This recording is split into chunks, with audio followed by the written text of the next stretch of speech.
UP राज्य महिला आयोग की अध्यक्ष डॉक्टर बबीता सिंह चौहान का अमेठी भ्रमण। डॉक्टर बबीता सिंह चौहान ने जिला अस्पताल का किया निरीक्षण। बबीता सिंह चौहान बोली, पहले लड़कियां गर्भ में मार दी जाती थी, अब लड़कियों के जन्म पर उत्सव मनाया जाता है। यूपी की योगी सरकार में लड़कियां एवं महिलाएं अधिक सुरक्षित हैं। वंदे भारत से ब्यूरो नौशाद खान की रिपोर्ट। 35,000 का ब्रेकअप का है। अब उन्होंने क्या कर दिया, 60,000 बच्ची के खाते में जाएंगे और 15,000 बच्चे के खाते करते हैं। मनोज कुमार मिश्र, युवा मीटिंग।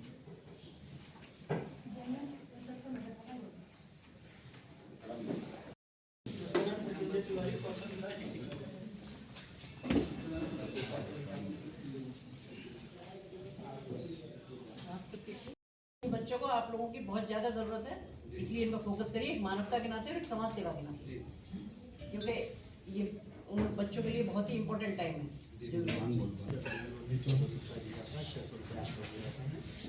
और आशा जो पूरा कंप्लीट करा देते उनको प्रधानमंत्री मातृ वंदन योजना आपके पास बहुत कमजोर वर्ग के बच्चे हैं और जो पढ़ना चाहते हैं और आगे कुछ करना भी चाहते हैं, इन चीज़ों पर विशेष रूप से इसलिए ध्यान दो कि क्योंकि अगर वो बच्चे उस लायक होते कि वो खुद ट्रेनिंग ले लेते और खुद हो जाते तो शायद वो आप लोगों के पास नहीं आते, वो ऐसे सेंटर में नहीं आते। ये बहुत ही जरूरतमंद बच्चे और हमेशा हमें ये नहीं भूलना चाहिए, और ये फैक्ट भी है। और 1,000 का लक्ष्य, बाकी सब करा रहे हैं। इसमें सामूहिक विवाह के बाद भी इनको अलग से दिया जाता है? नहीं मैम, ये सामूहिक विवाह में जो नहीं जाते उनको दिया जाता है, तो ऐसे लोग आते ही नहीं होंगे। आते हैं 666 लोग इस साल 666 रोजगार युवतियों के लिए जो कंप्यूटर ओ लेवल वाली योजना है, विद्यालय में होगा लड़कियों को अवेयर करने के लिए, लड़कियों को उनके सुरक्षा के लिए, या इस तरह के प्रचार प्रसार जो योजनाओं का प्रचार प्रसार है वो तो आप नीचे लेवल पर करोगे कि नहीं करोगे? महिलाओं को पता होना चाहिए कि नहीं होना चाहिए? फिर वो तो कुछ है नहीं। आप ही के सामने थी ना, हॉस्पिटल में किसी एक महिला को बता तो नहीं पाई, आप ही थे वहाँ। कोई एक महिला किसी एक योजना के बारे में किसी ने बताया? किसी ने?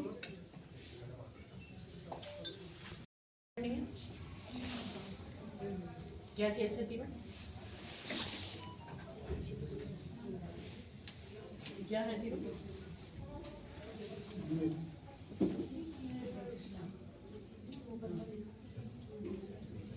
एक में मैं अभी दोनों बच्चों बयान के लिए बुलाए गए हैं, तो वो बयान पे हो जाएंगे, नुकसान हो जाएगा।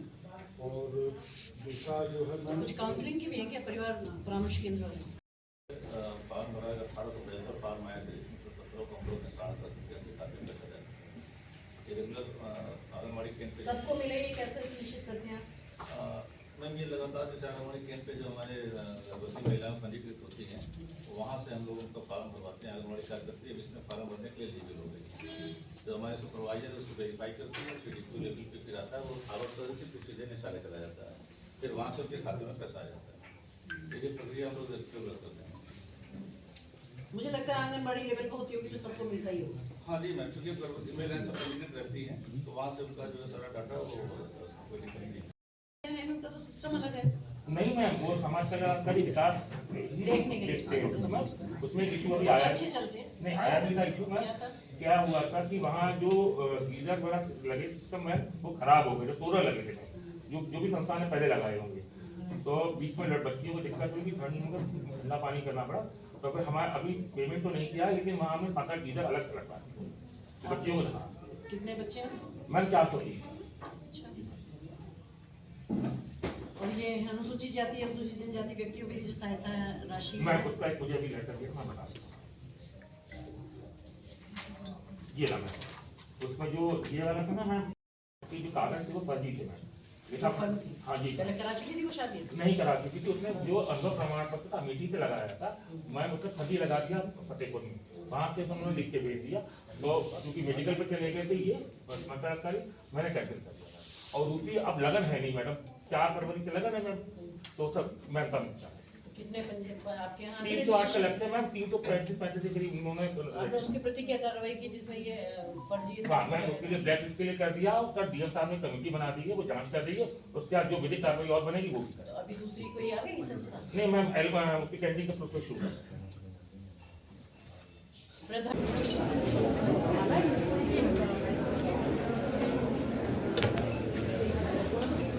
आपकी टोकरी। ये टोकरी इसलिए है कि इसमें जितना ये हेल्दी फूड है, जितना अच्छा ताकतवर वो है, यही खाना है आपको। अपना भी ध्यान रखना है, अपने बच्चे का भी ध्यान रखना है, ठीक है।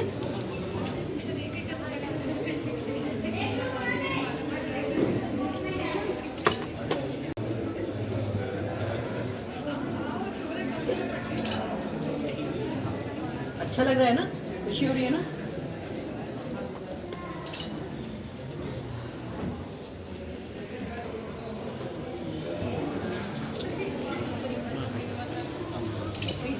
ध्यान रखना अपना भी और बच्चों का भी। ये भी।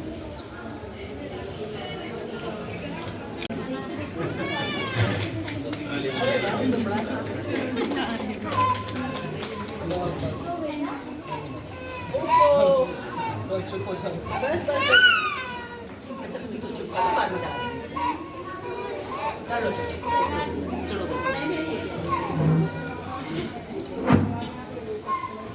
सर्टिफिकेट मिल गया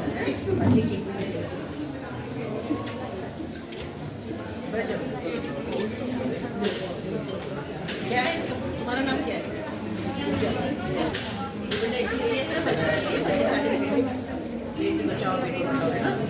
इनको बचाना भी है, इनको पढ़ाना भी है। सरकार सारी सुविधाएं दे रही है, सारी चीजें लिया। तो अपने अधिकारों के बारे में नहीं जानोगे तो कैसे तुम्हें पता चलेगा?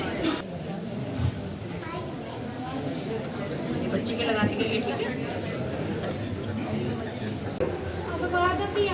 आदत तो छूटी जाती है ना गलती। जो स्वस्थ है उनको तो टीकाकरण पहला वाला होगा।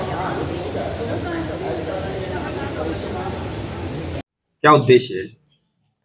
देखिए, उद्देश्य तो मेरा बिल्कुल क्लियर है कि मैं जिस जिले में आई हूँ वहाँ सारा जितना भी काम है हमसे संबंधित वो सारा सुनिश्चित मुझे मिलना चाहिए कि किस परफेक्शन के साथ काम हो रहा है। तो निश्चित रूप से कि सभी विभागों के यहाँ सब अधिकारी यहाँ आए हुए हैं और जो जिनसे मैं रिपोर्टिंग ले रही हूँ कि कहाँ किस तरह का काम चल रहा है, उसमें जो मेन फोकस है मेरा वो ये है क्योंकि महिलाओं को जब हम आत्मनिर्भर बनाने की बात करते हैं तो उसी से सारी चीजें बहुत कनेक्ट होती हैं। क्योंकि हम ही नहीं कर रहे हैं इसको, चाहे केंद्र सरकार है चाहे प्रदेश सरकार है, दोनों ही सरकार है महिलाओं पे इस वक्त बहुत फोकस किए हुए हैं। और उनको लगता है कि अगर महिलाएं, क्योंकि देश की आधी आबादी है, प्रदेश की बात करूं तो 25 करोड़ की आबादी में से 12.5 करोड़ आबादी यहाँ महिलाओं की है।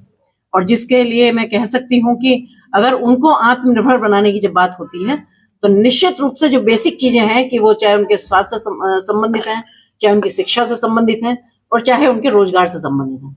और ये इत्तेफाक से तीनों ही विभाग ये हमारे उसमें है यहाँ और तीनों काम कर रहे हैं इसमें। तो क्योंकि योजनाएं इतनी है, अगर योजनाओं का पूरी तरह से लाभ अगर नीचे तक उतार दिया जाए और योजनाओं का लाभ अगर महिलाओं को सबको मिल जाए तो मुझे लगता है कि उन्हें आत्मनिर्भर बनने से कोई नहीं रोक सकता। मैम, जिस तरीके से सूबे के मुख्यमंत्री योगी आदित्यनाथ मिशन शक्ति योजना चला रहे हैं उसका जो है ग्राउंड लेवल पर बहुत व्यापक असर देखने को मिल रहा है। अब महिलाएं और बच्चियां जो हैं स्कूल जाने में बिल्कुल घबराती नहीं है, इसे कैसे देख रही हैं आप? अब जब सवाल भी आपने कर दिया, जवाब भी आपने दे दिया, तो मैं क्या ही कहूंगी। ये तो बहुत अच्छी बात है ना। मिशन शक्ति के जो कार्यक्रम चलते हैं, जो हमारा वो है, उसका उद्देश्य ये है कि सारी योजनाएं नीचे तक पहुंचे और उनका लाभ सबको मिल पाए। क्योंकि आपको पता है जैसे कि अभी मिशन शक्ति 5.0 शुरू हुआ तो निरंतर ये पिछले 4 सालों से चल रहा है। जो 5वां चरण अब शुरू हुआ है, हर साल कुछ ना कुछ एक नई चीज उसमें आती है और जिसमें सिर्फ यही फोकस किया जाता है क्योंकि एक साल में पता चल जाता है कि आगे और किस चीज की जरूरत है, तो उस चीज को वो आगे ऐड कर देते। तो मैं कहती हूँ मुख्यमंत्री जी की एक बहुत ही जबरदस्त प्रयास है ये कि जो ये किया जा रहा है, जिसमें कि उनका हर साल एक ये रहता है कि कहीं कोई ऐसी जरूरत ना हो, कोई ऐसी चीज ना छूटे जिसमें महिलाएं कहीं पीछे रह जाएं। क्योंकि अगर जब माननीय प्रधानमंत्री जी आत्मनिर्भर भारत की बात करते हैं तो निश्चित रूप से कि हर प्रदेश की महिलाएं भी आत्मनिर्भर होंगी, तभी वो आत्मनिर्भर। और इसके लिए हमारे माननीय मुख्यमंत्री जी उत्तर प्रदेश की अगर मैं बात करूं तो जबरदस्त काम इस वक्त महिला सशक्तिकरण पर हो रहा है। मैम, मेडिकल कॉलेज में अपर्णा यादव और कुलपति का विवाद हुआ, कितना जायज है और इसमें किसकी गलती मानती हैं आप? मेरे ख्याल से जांच है, जांच का विषय चल रहा है, जांच कर रही है। अब तो एसटीएफ उसमें जांच कर रही है और जांच के तो वो उसमें तो गलती किसी की है ही नहीं। वहां का जो मुद्दा है वो दूसरा है, वो धर्मांतरण और लव जिहाद का मुद्दा है। तो धर्मांतरण और लव जिहाद अगर जैसी चीजें वहां हैं तो उससे ज्यादा गंदगी और उससे ज्यादा घटिया कोई चीज हो ही नहीं सकती। तो वहां अब जो मुद्दा है वो ये है कि जो वहां वो डॉक्टर है जो पकड़ा गया है कि कहना चाहिए कि जितने भी प्रतिष्ठित प्रतिष्ठान हैं जिनको अगर वहां सब ये चीजें चलेंगी तो फिर मुझे लगता है कि चिंता का विषय है ही वहाँ। तो उसमें जांच चल रही है, जो भी जांच होगी वो सब आप महिला आयोग की सदस्य हैं अपर्णा जी, वहाँ गई थी। सदस्य नहीं, उपाध्यक्ष। उपाध्यक्ष सॉरी, वहाँ गई थी, कुलपति से विवाद हुआ। कुलपति जो है बताइए कि ये तरीका गलत है, हम यहाँ नहीं आना चाहिए सही इतना बल्क में। नहीं, ये तो बिल्कुल तरीका गलत नहीं है। तरीका कैसे गलत हो सकता है? महिला आयोग कहीं भी जा सकता है। तो मुझे लगता है कि अगर वो गई थी तो वहां किसी एक जिम्मेदार व्यक्ति को मिलना चाहिए था और उनको जवाब देकर संतुष्ट करना चाहिए था।